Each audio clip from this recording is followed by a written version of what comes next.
It's time for some straight talk. The big wireless companies charge a boatload for their superior network coverage. But guess what? Straight Talk uses the same cell towers but charges a lot less. Who knew? Well, now you do. And I do. So let's do something. It's time to switch to Straight Talk. Unlimited plans start as low as $35 a month on America's largest, most dependable networks. Straight Talk Wireless. Only at Walmart. Savings may vary. A month equals 30 days. Please refer always to the latest terms and conditions of service at straighttalk.com.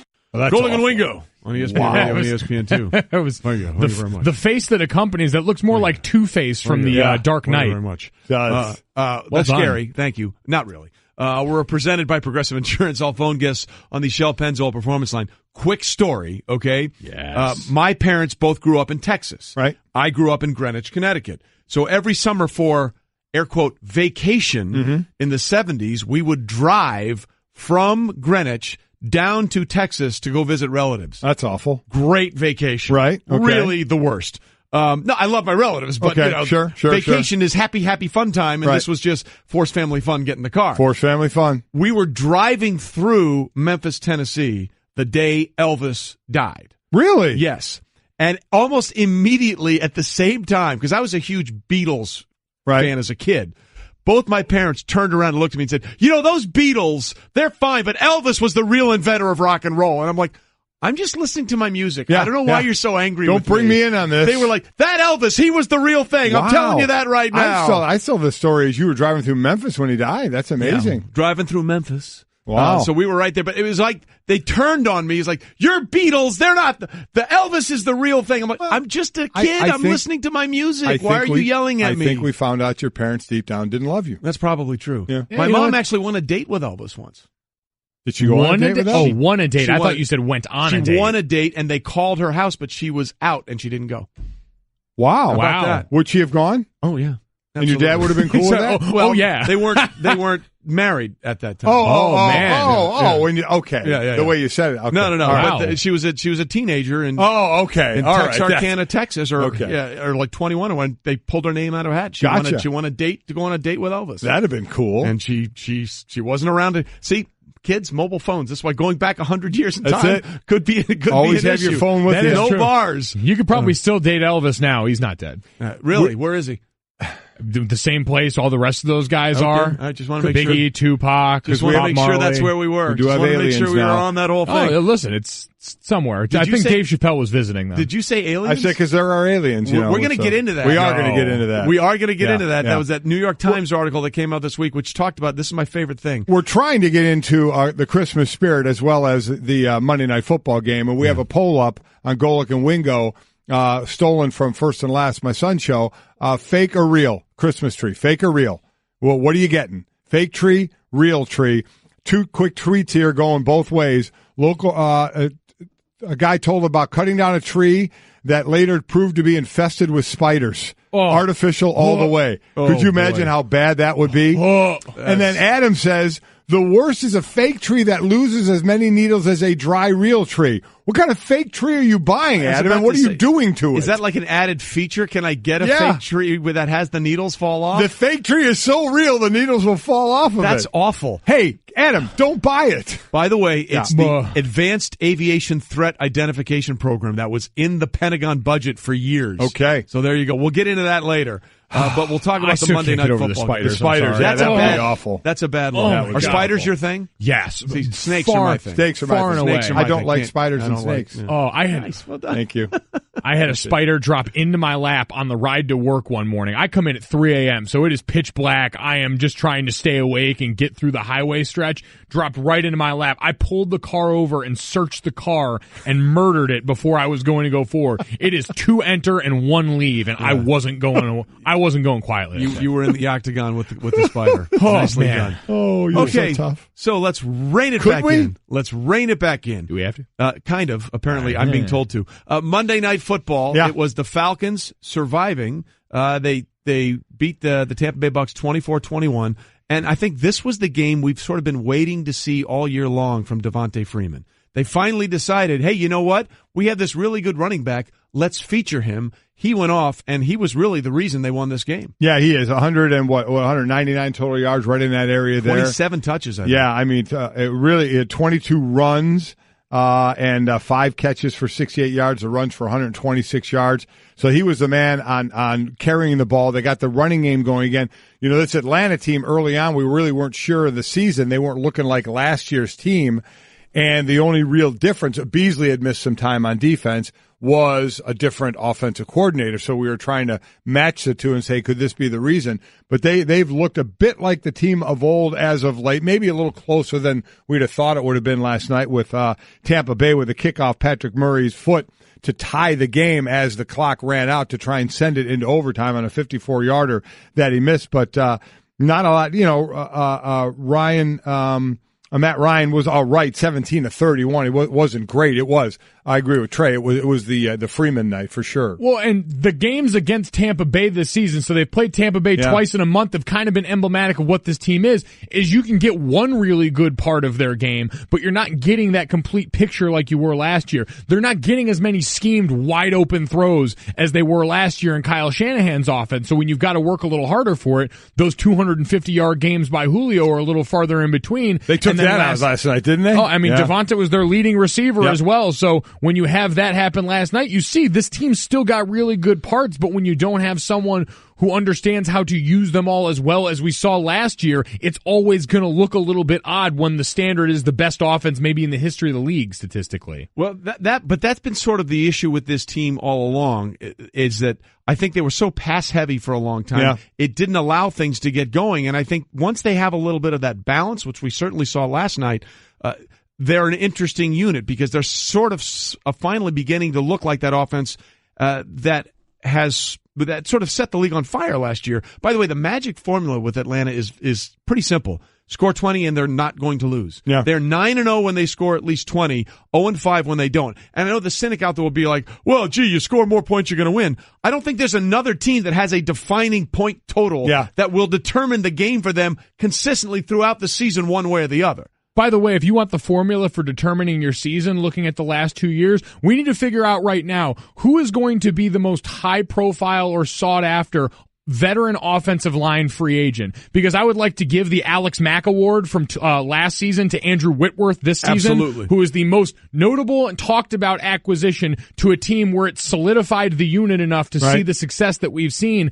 That's been the formula the last 2 years, so let's start predicting who the guy's going to be this offseason. Early candidate for that might be Norwell. He's I think the right guard for the Carolina Panthers, going to be a free agent this offseason. Goes under talked about because Trey Turner's the big man on campus there. They've got the Khalil brothers. That guy's going to be a really highly sought-after free agent this offseason, and maybe the way we've seen sway the balance of power. Yeah, going to go make some money somewhere. But so Atlanta gets a win. We'll talk about their playoff, what they need to get in. But on the other side, really quick, we saw just clean this up. Alex Mack is the center that went from Cleveland to Atlanta last year. Right. And Andrew Whitworth, for those that are deeply entrenched in the offensive line, sorry about that. We might be, is the left tackle for the Rams, who's made a huge difference for Jared Goff. Sorry, I blacked out and went down the O-line rabbit hole. You did go in the O-line rabbit hole, which I respect. Good point. I respect, but I just want to make sure everyone else knew what the hell we were talking about. And I didn't clean it up because I was right there with you. I mean, Well, and it shows you both of those. You mentioned those moves last season. The two offensive lines with the most snaps in the league, the Patriots and the Falcons. This year, the most snaps together for their starting unit, the LA Rams. Yeah, proof's in the pudding, guys. The O-line, that's where it is, huh? Before we get into the NFL or the playoff scenarios for Atlanta, I thought Jameis Winston played well. 3 touchdowns, he played very well last night. That might have been his best game. Only 8 incompletions, 27 to 35, and we had this discussion earlier about Mariota and Winston taking that next step. Now Mariota is getting a little bit nicked up the last couple of years, but neither one had taken that next step, that third year, that to kind of go over the top and say, okay, establishing themselves as one or getting closer or nearer to the top. They hadn't done it. And with Jameis, he had some leadership issues, some maturity issues going on with him. But he looked really, really good last night. And you got to, for a team that's not going anywhere, you start to look for little things that say, okay, can we build on this? Oh, that was a good outing there. Maybe that can lead to something else. That's where Tampa is. Yeah, we've talked about this last week. Both he and Mariota have really taken a step back this year, especially when you see the ascendancy of Carson Wentz and Jared Goff. And again, 2015 always felt like a 1-2 quarterback draft. Not until the week before the draft did the 2016 draft feel like a 1-2 quarterback draft. But even though they won, and by the way, I think they have an 84% playoff chance to get in based on our football power index at this point. Our front office guy, Louis Riddick, who will join us later on in the show, thinks there are still reasons to be concerned about the reigning NFC champs. Julio Jones cannot be rendered ineffective the way he was tonight, where last time they played the Tampa Bay Buccaneers, he tore them apart. And this is just something that it's plagued them all year long. Again, you have to give them credit because Devontae Freeman comes up with a big night tonight where he's almost got, 200 total scrimmage yards. But these kind of throws right here by Matt Ryan are just inexplicable. I don't understand it. It's a clean pocket. The timing seems off. He doesn't seem to be in sync with the wide receivers here. And that's the kind of thing that, they may continue to keep winning. And if that's so great, because that means they're just making enough plays, and again, it speaks to their football characters. Okay, so here's the playoff scenario. By the way, are you concerned about what Lewis just said there? Well, I mean, sure. I mean, even though Julio has an unbelievable game, your offense has to be good enough where he's not going to get maybe 250-some yards again, but still has to be an integral part of the offense. It's your running back, as Mike mentioned, led the way with 5 catches. Julio Jones just 3 catches. The other back, he had 3 catches. Sanu had 2 catches. So you still have to find a way, if you're going to be one of those top offenses, to get the ball to your wide receivers. Yeah, look, here are the playoff scenarios for the Falcons. They can win the division if they win their last 2 games, which are against the Saints and the Panthers. And they played the Panthers and the Saints last year in the last 2 games, won them both to put themselves in position. Correct. They can make the playoffs by just winning one of their last 2 games. Or then we get down the O-line rabbit hole scenarios here. Yes. Dallas loses one of their last 2 games, plus Detroit loses one of their last 2 games, plus Seattle loses one of their last 2 games. Oh, man. So here's the bottom line for Atlanta. Win, and you get a home playoff game. Right. Just keep winning, you get a home playoff game. And that's just one thing that the Falcons are playing for. I think we all remember that unbelievable sack game that Adrian Claiborne had, where he had 6 sacks against the Dallas Cowboys in the game that Tyron Smith was not there, and they tried Chaz Green and Byron Bell, and he abused both of them. I think he had 5 of the sacks. Didn't help him at all. Against Chaz Green. No chip, nothing. It was brutal. So those 6 sacks gave him 8 for the season, which triggered a $750,000 incentive in his career, and in his season, in his contract. However, if he got to 10, that incentive goes from $750,000 to $1.25 million. In all the games since that 6-sack game against the Cowboys, he's had 1.5 sacks. So all he needs over the last 2 games is a half a sack to get to 10 for the season, and he gets that $750K into a $1.25 so another $500,000. Another $500,000 is on the line for a half a sack. Exactly. A half a sack would be like a quarter of a season for me. So that would be that's getting down to it. Look, man, there's a lot of effort that goes into that. Look, man, we're all in on the Vinatieri bonus for $500K. We need to get on the Claiborne train as well. Okay. Kid from Iowa, played at high school in St. Louis, where we had our first house in Webster Groves. So I'm all for Adrian Claiborne getting that half sack and turning that $750 bonus into $1.25 I would million. be working deals with Reggie White and Clyde Simmons at this point, saying, guys, coming from the outside, don't sack the quarterback, just force him up the gut. I'll be somewhere around the line of scrimmage. I'll just clean it up. Trying to get past my guy, and I'll just kind of clean it up and at least get half sack, baby. That's it. We are on the Claiborne train, baby. Wow. Let's go here at Golic and Wingo. Sack. ESPN Radio and ESPN2, and it is time to play Fill in the Blank. Fill in the blank with Golic and Wingo. Fill in the Blank brought to you by Mahindra Tractors and Utility Vehicles. Mahindra USA, the world's #1 selling tractor. Okay, this is actually very interesting. With Carson Wentz out, Antonio Brown injured, the MVP of the NFL should be blank. I mean, you look at candidates like a Russell Wilson, a Tom Brady, Le'Veon Bell, Todd Gurley, Drew Brees. I mean, just the Tom Brady rules, like the Michael Jordan rule, almost hurts him because, you want Tom Brady, you just expect him to be Tom Brady, but he is 40. So to consider what he's doing at the age of 40, I would lean toward him. My top 2 would be Tom Brady and Le'Veon Bell. I know Todd Gurley has been fantastic, but Le'Veon Bell has more rushing yards and more receptions. He has 80 receptions on the year and leads the league in rushing. So it would be between Brady and Le'Veon Bell, and I think you have to give Brady some of that love being 40 years old and doing what he's doing, so I'd probably go Brady. It's impressive. I would probably go Todd Gurley #1 with Le'Veon #2. Le'Veon down the stretch is going to have the chance to show the most because AB is going to be out, right? And they've still got something to play for, so they're going to lean heavy on him. But Todd Gurley's been the driving force behind one of the biggest turnarounds maybe in the history of the league. I get that, but he's the third leading rusher right now behind Bell and Kareem Hunt. So it would be really hard-pressed for me to give someone who's not the running back with the most yards, not even the second most yards. I think Brady's been an MVP candidate all season long. We've sort of looked for other reasons because, it's the Brady story again. Yeah. 40 years old, man, leading the league in passing yards. I think it's got to be Brady at this point. All right, we continue with fill in the blank. Phil Jackson not showing up at Kobe's jersey retirement is not surprising.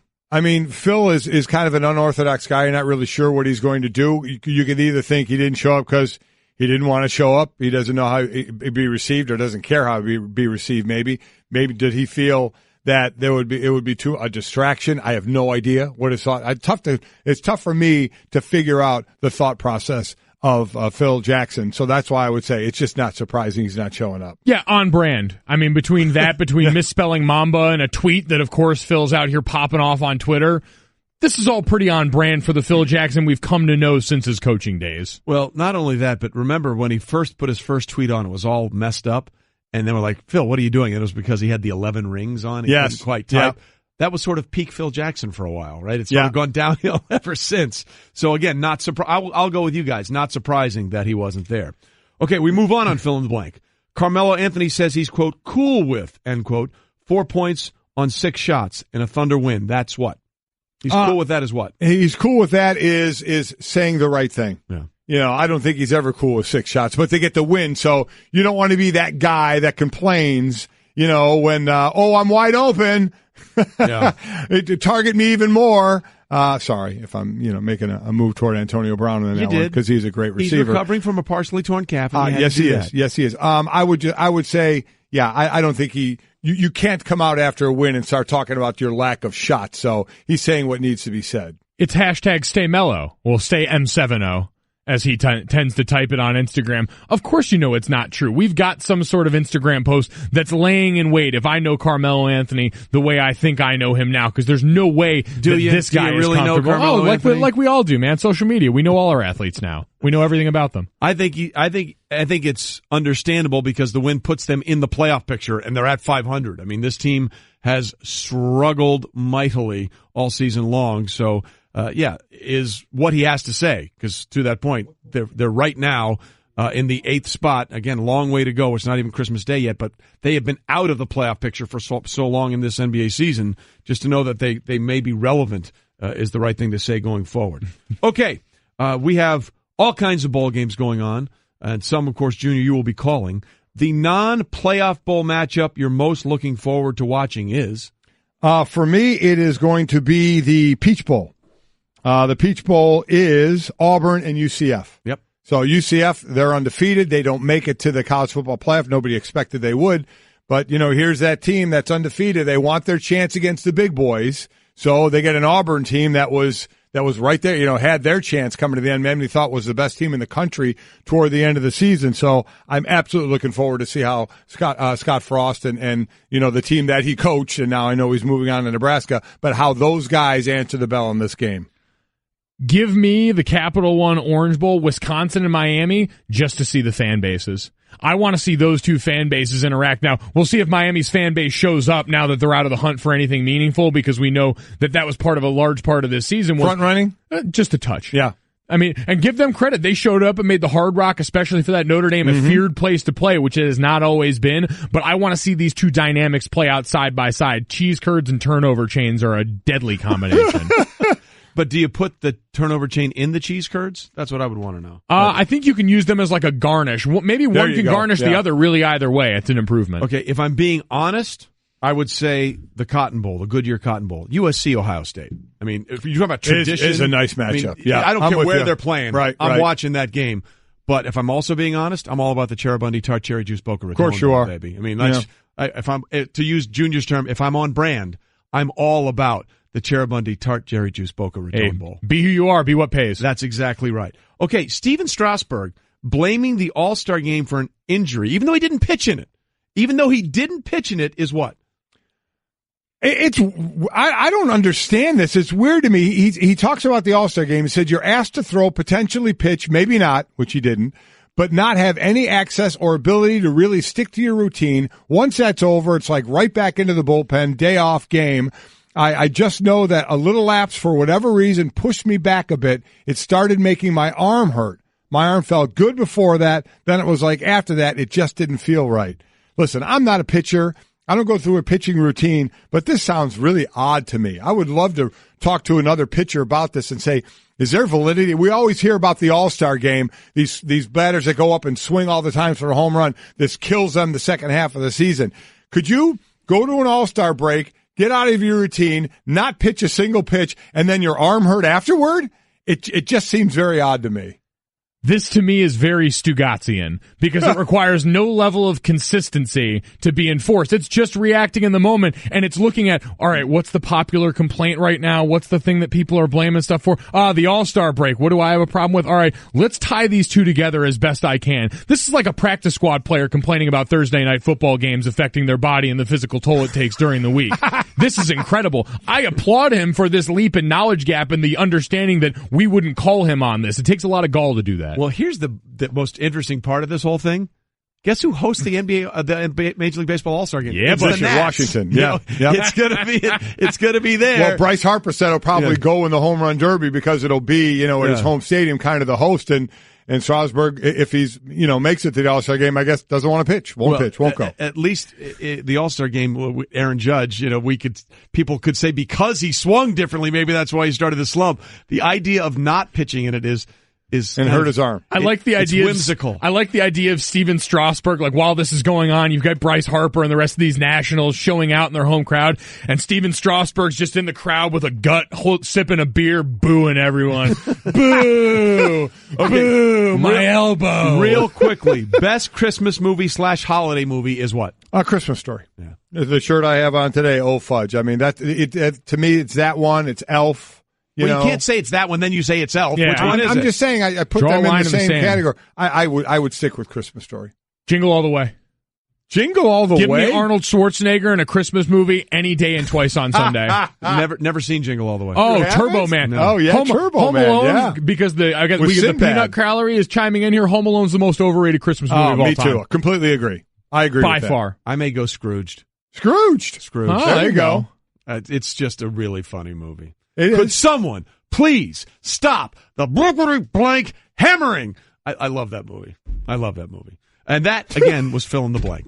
Hey everyone, Mike Golick here. Support for the Mike and Mike podcast comes from our friends at Rocket Mortgage by Quicken Loans. Chances are you're confident when it comes to your work, your hobbies, your life. Rocket Mortgage gives you that same level of confidence when it comes to buying a home or refinancing your existing home loan. Rocket Mortgage is simple, allowing you to fully understand all the details and be confident you're getting the right mortgage for you. To get started, go to rocketmortgage.com/Mikes. Equal housing lender, licensed in all 50 states, NMLS, consumeraccess.org number 3030.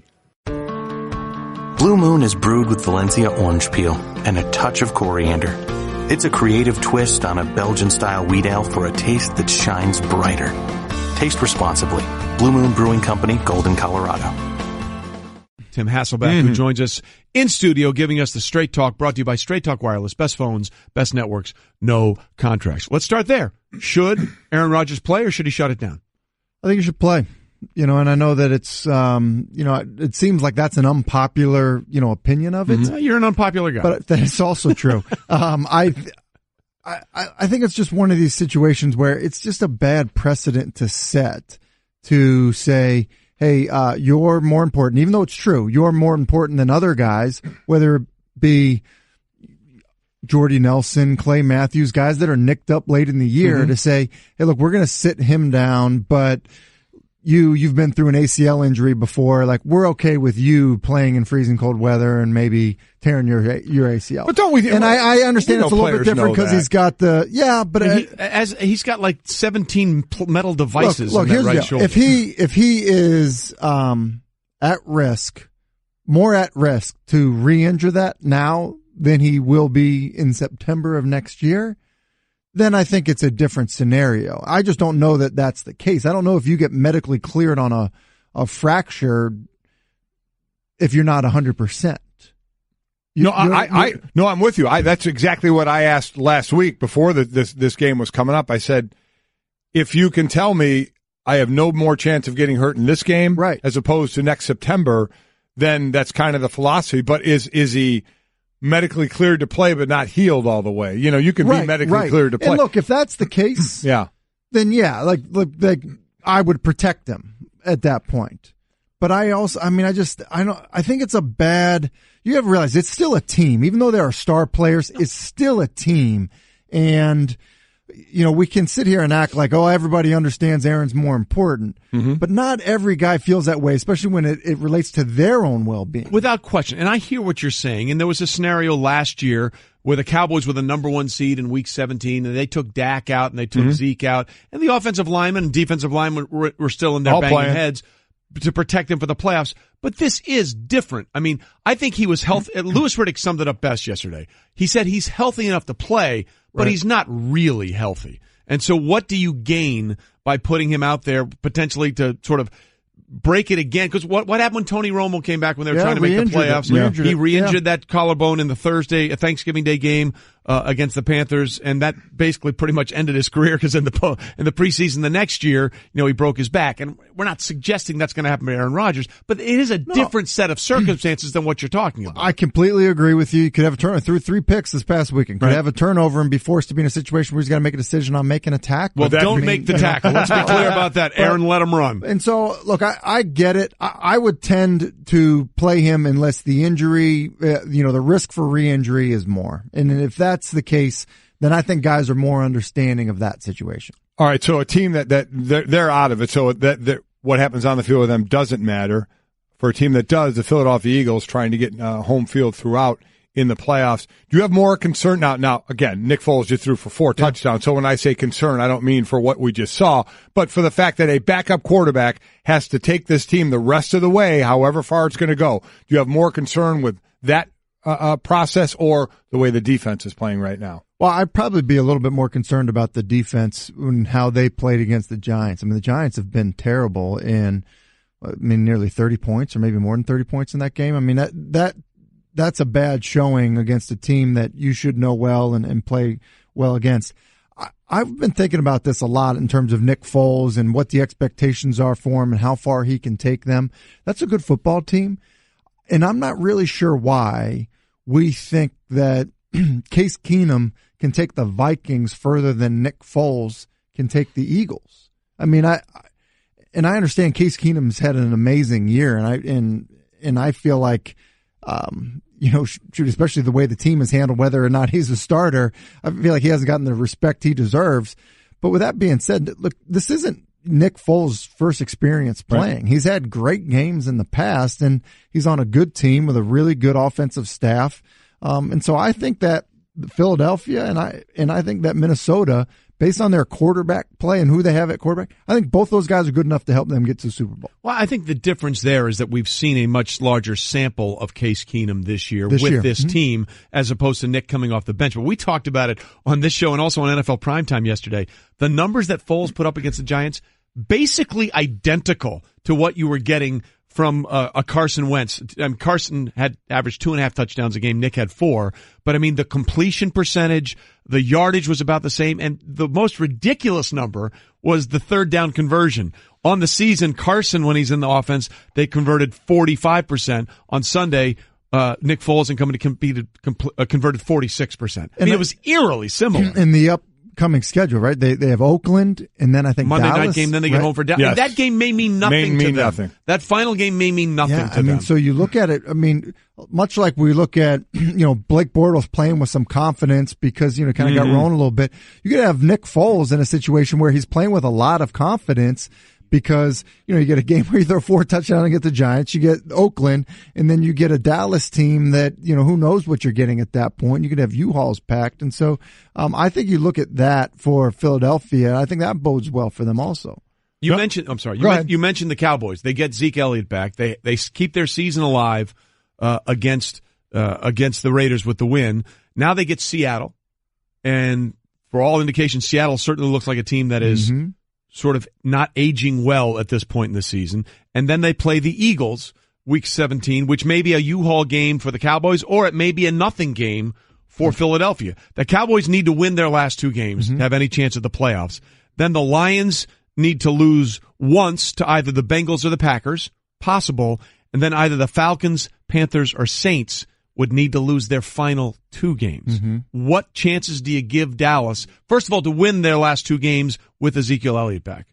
I think they have a really good chance to win their last 2 games. I think in terms of chances in those scenarios, and this is the time of year, and I think Trey does a good job of this, Golick, by the way. Like, once I hear, like, the researchers start giving the scenario, like, I immediately get a headache and, like, feel like I can't see straight. Yeah. Wingo sometimes, like, he'll just, like, wrap a segment and, like, rattle off 7 scenarios. I'm like, really, dude? Like, do you sleep at night? Like, I just don't listen to him. So, right. Yeah. I mean, I gotta That's the way to do it, by the way. I want to be clear. But I do think that Dallas, and I don't, then we get into these tiebreaker scenarios, but Dallas winning 2, right, gets them to 10. Yeah. And then if you think about what if Atlanta loses their last 2, which they easily could happen. That would be a win for them. They would get in. So they then get in. So, like, what are they? I mean, I think it's realistic. I mean, it's, it's Dumb and Dumber 1 in a million type stuff. It's better than that. It is. And by the way, people are saying, well, wait a minute. If they finish 10-6, they both finish 10-6, the Falcons beat the Cowboys. Yeah, but there's a 3-way scenario in that situation, and that's why that 3-way scenario is maybe with Detroit, right? Yes. And so Detroit, see, look at this. Look at you. You're getting it. I have to stop listening to both of you. But then Detroit's in a situation where they're at 8. But they have 2 winnable games, I believe. If I forget, the Lions got to play the Bengals and the Packers. Yeah, and look, we're talking about shutting Aaron Rodgers down a second ago. So they could end up getting to 10. And that's the 3-way tie you're talking about. All right, I want to ask a question that has nothing to do with math or scenarios. Okay. So in other words, your wheelhouse. Exactly.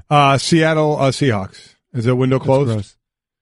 I think so. Championship I think window. so. Yeah. I think that's pretty much the only window there is. Well, you never know. Here's a bay window. Yeah, it's also true. Look, I think this. You listened and you're laughing. Thank you. God. About that team in general. I don't know that it's like a full rebuild type of thing because of, you have Russell Wilson, and I think that he, fixes a lot, on their offense. But this year they weren't able to rush the passer the way they have in the past. And I think that was kind of been a hallmark of theirs. And then you just look at, how, what's happened to the defenses. Guys have gotten injured. You're just not the same player. And not to say that, Bobby Wagner hasn't had a good year, but like, it's an example of what happens. And you go, look, this, when guys get banged up and hurt, they get old and injured. Yep. You just don't run the same. And when it happens quickly. Yeah. And you're a defense that's based on, speed and kind of this youth and aggressiveness. I think that has to be a legitimate concern. And so when you get embarrassed the way they got embarrassed by a division opponent, someone well. In your building. By the way, after, a loss, to it, like, that's a really, really bad sign. We were laughing about it yesterday when Pete Carroll was asked about, what was the positive that he could take from it. He was like, we didn't get shut out. Yeah. It's like, listen, when that's your calling card, like, that's not a good sign. That was the worst loss in the Pete Carroll history in Seattle, 42-7. That's as bad as it's gotten. So there's a lot of things to sort out there. Blue Moon is brewed with Valencia orange peel and a touch of coriander. It's a creative twist on a Belgian-style wheat ale for a taste that shines brighter. Taste responsibly. Blue Moon Brewing Company, Golden, Colorado. Rolling on Golick and Wingo. Tim Hasselbeck in studio with us. Lots to get into in the NFL. Let's talk about the hit Thomas Davis put on Devontae Adams. Gets a 2-game suspension for that. First of all, I think people need to understand something about Thomas Davis. He's a Walter Payton Man of the Year award. He's not a dirty player. He's had a little history where he's had some hits in the past, but not a dirty player by any stretch of the imagination. Agree. He actually, you saw him pleading with Aaron Rodgers, or talking to Aaron Rodgers after the hit, saying, hey, it didn't mean it to be that way. It just sort of happened that way. He got a 2-game suspension. Did they get it right? He gets 2, and Gronk only got 1 for Tre'Davious White lying on the sidelines out of bounds when the play was clearly over, and he just wanted to hit him as hard as he could in the back. Yeah, I think it's more about them getting Gronk wrong and getting this right. I think that's ultimately the situation. We talked about kind of when this happened, because Gronk happened on Sunday, and then that Monday night game was that Steelers-Bengals game. Right. The NFL had this punishment for Gronk, and then all of a sudden they realized, like, oh man, we have a problem with this. We need to put an end to this. And that's why I think that you saw Like the suspension for Juju, the George Iloka suspension, which was, eventually appealed and overturned. Just to a fine. But I think because of the repeat offender thing, which, look, is going to be the case more often than not with linebackers and safeties, and it certainly is going to be more the case for those guys than it is going to be for tight ends or wide receivers.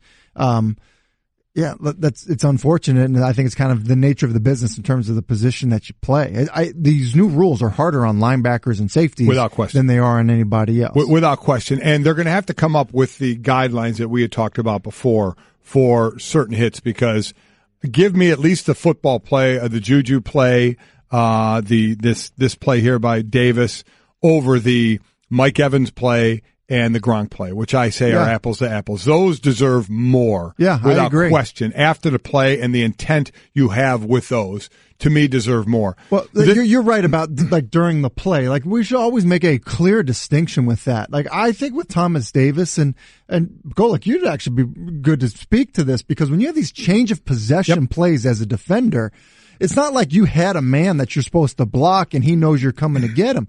It is, okay, find color and then hit color. Try to get a block. And you try and light somebody up. And listen, these hits were all legal and these were $100 hits. I'm not going to lie. Yeah. That's how it was. You get some big hit money for a hit like that. So now I get they want those out of the game. Okay. So I understand that. But one thing, this isn't going to be popular, for me to say this. One thing about the guy getting hit, put your head on a swivel. All right? It's one thing you're taught. Look around. I know the hit's not legal anymore. It doesn't mean you just run around looking at one spot.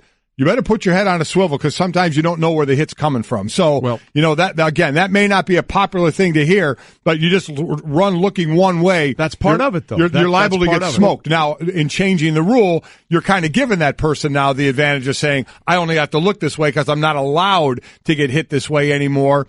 And players like Thomas Davis, as a former defensive player on change of possession, you have to adjust how you hit now. It seems like you have to more get in the way now than have that big hit. And I get it for the safety reason, so I do understand that, but I definitely separate a football play like that as opposed to a Gronk or a Mike Evans. Or the Mike Evans play, without question. We had a conversation before the season started with with Al Riveron and the NFL, about hits like this that were going to be penalized and fined and things like that. Last year, Jarvis Landry had a hit on a safety from Buffalo where the safety is the forced player on an outside zone run. So he's coming to fill and support.